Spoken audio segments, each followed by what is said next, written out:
Assalamualaikum warahmatullahi wabarakatuh.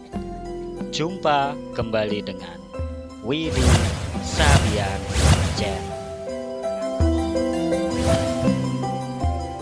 Channel yang berisi tentang seni budaya, tradisi Jawa, wisata religi dan kearifan lokal Kota Kudus tentunya. Pada video kali ini kita tengah berada di Kota Jepara atau tepatnya di Kecamatan Kalinyamatan dalam sebuah acara kirab budaya Ratu Kalinyamat. Siapakah sebenarnya Ratu Kalinyamat itu? Sembari menyaksikan kirab budaya Ratu Kalinyamat, kita akan sedikit mengulas tentang siapakah Ratu Kalinyamat.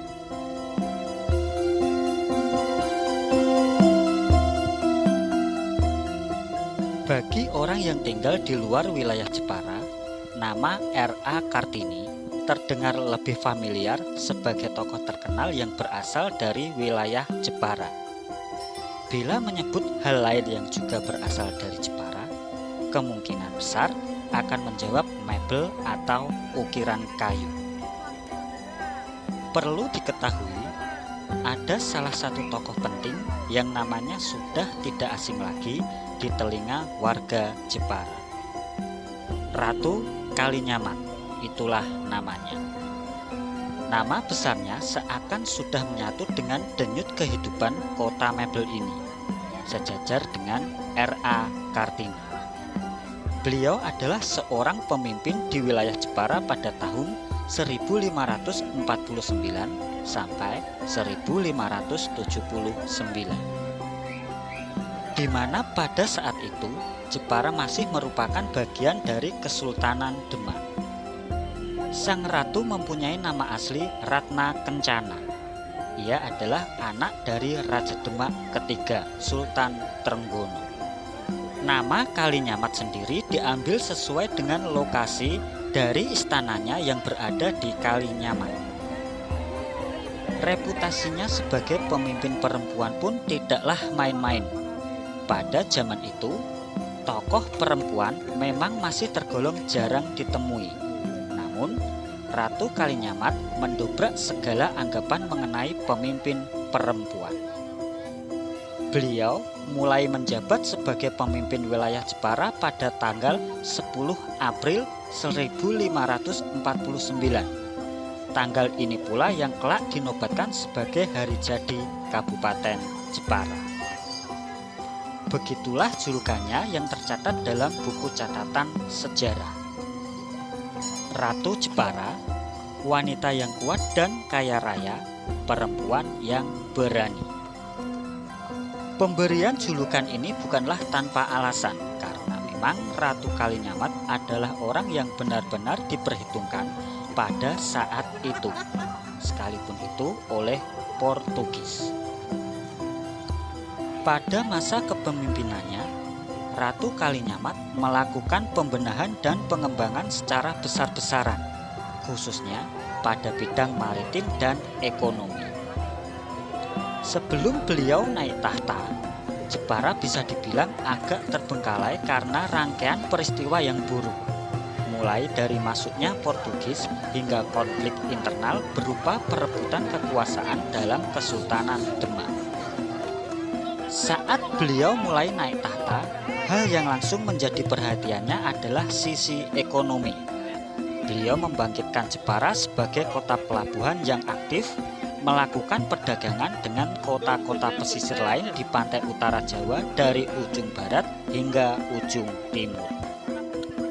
Dalam beberapa waktu, perdagangan ini pun semakin berkembang hingga Jepara menjadi salah satu pelabuhan tersibuk di Pulau Jawa. Pedagang Jepara semakin giat untuk berlayar, menjual komoditas khasnya ke negeri seberang di Sumatera, Kalimantan, Sulawesi, bahkan Kesultanan Johor dan Kerajaan Tanah Hitu pun turut berdagang dengan Jepara. Pelabuhan Jepara pada saat itu sudah tergolong sangat bagus, sebab kapal dengan muatan 200 ton lebih sudah bisa berlabuh di Jepara. Hasil dari perdagangan internasional ini memberikan keuntungan yang luar biasa besar bagi Jepara. Ekonomi di wilayah tersebut pun mencapai puncak kemakmurannya.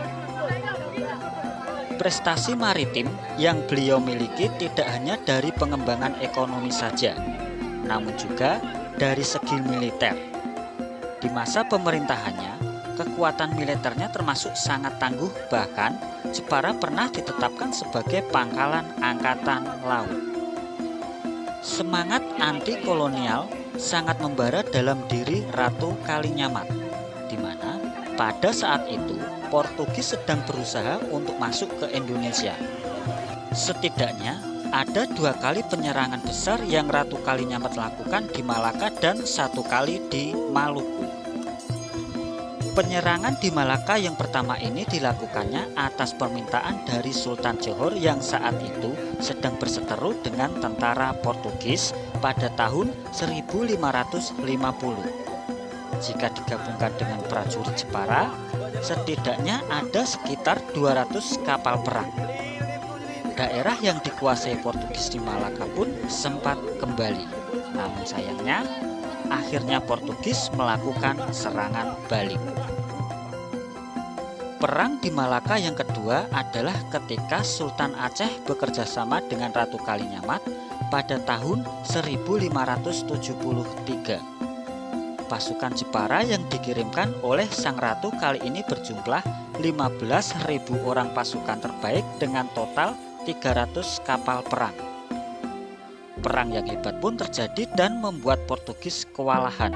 Sayangnya, pasukan Jepara harus mundur karena kalah teknologi. Namun, kekalahan-kekalahan ini bukan tak punya arti. Dengan kuatnya prajurit Jepara tersebut ketika bertempuran, ini membuat Portugis semakin memperhitungkan reputasi dari Ratu Kalinyamat sebagai salah satu pemimpin di Jawa. Sebagai hasilnya, Jawa pun terbebas dari invasi besar-besaran oleh Portugis.